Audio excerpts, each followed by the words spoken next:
Okay,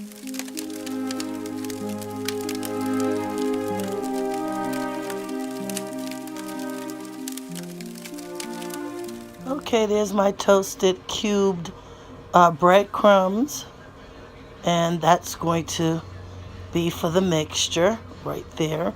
In that mixture, 1 cup of sugar, 2 eggs, 2 4-ounce cans of coconut milk, 1 teaspoon of cinnamon, 1/4 teaspoon of nutmeg, 1/4 teaspoon of salt, 2 tablespoons of coconut extract. Spray a 9 by 13, powder it with 1/3 cup of confectionate sugar.